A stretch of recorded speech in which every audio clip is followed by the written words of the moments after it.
When I hear the word father, what comes to mind is rejection and abandonment. With Ronnie, my relationship really wasn't there because he wasn't around a lot. I remember seeing him when I was probably around the age of 5 or 6 years old. He would come and pick me up, and he would take me to his family, and I would get dropped off. And then after a couple days, I would see him again, and he would bring me back home. And that was kind of the gist of it until I was around 18 years old. Unvalidated. It made me feel empty. It made me feel self-conscious. I always thought something was wrong with me because he wasn't around. I always felt like maybe I broke his heart. Maybe I wasn't enough for him. I just couldn't ever wrap my head around what was wrong that made him not want to be there. It carried over into so many other areas of my life, not having him around. The choices that I made, how I saw myself. I didn't see myself as worthy, especially when it came to choices of men. I didn't know how to choose because I didn't know what a relationship with a male looked like or felt like or should be. Initially, it was met with hope and excitement of what could be.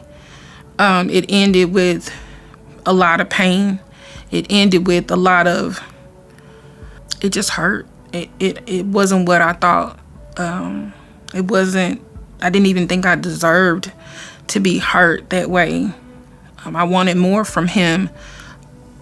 I think he wanted to give that to me, but for whatever reason in his life, he couldn't. He couldn't, he wouldn't, didn't. So I was left to come up with my own ideas of who he was and how that fit in, and it wasn't good. The outcome was I was just a mess. So my father I'd been looking for him. My mother had passed away just a few years prior to his death. And I'd been searching for him and couldn't find him. And I get a phone call one morning. I'm on my way to work. I had small children and was on my way to start my day. And I got a call that he had been beaten and was in the hospital. And so I rushed to his side, and there he was laying. He didn't know I was in the room, and I felt so small. I felt so small. I felt so out of place, and that's not the way you're supposed to feel when that's your parent, your dad. There was nothing he could say to me, and there was nothing I could say to him. It was over, and to accept that it was over. I was mad. I was angry at God about it at first because I wanted more from him, and here he was laying in front of me, and there was not anything that I could say. I wanted to love him. I wanted to love Ronnie more. I wanted him to know that I loved him. But I just had to make inner peace with that, and that was difficult too. Because I didn't get all the answers from him. I wanted to know really how he saw me as a little girl, and then how he saw me as a woman. So,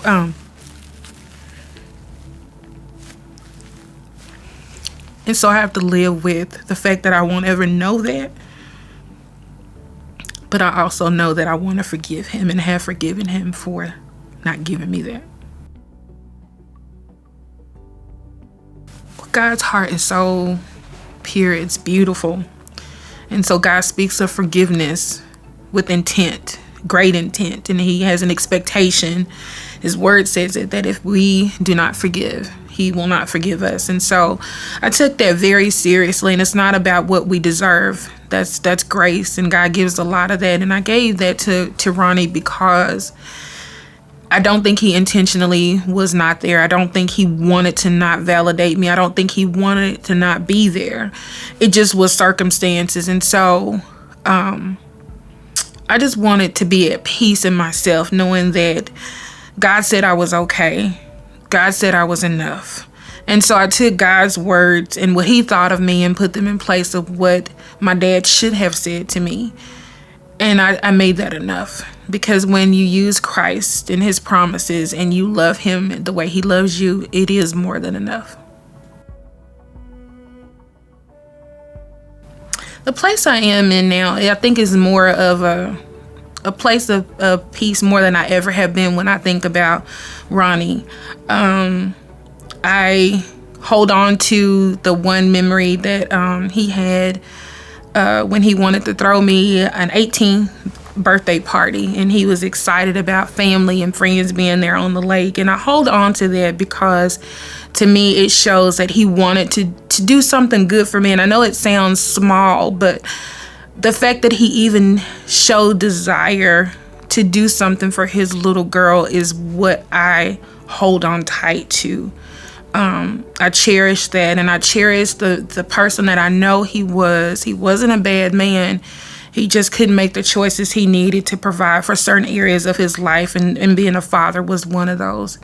And so it's an ongoing process. You know, forgiveness is a journey, not a destination. It's a place where, you know, just when you think you've got it all under control, something else pops up.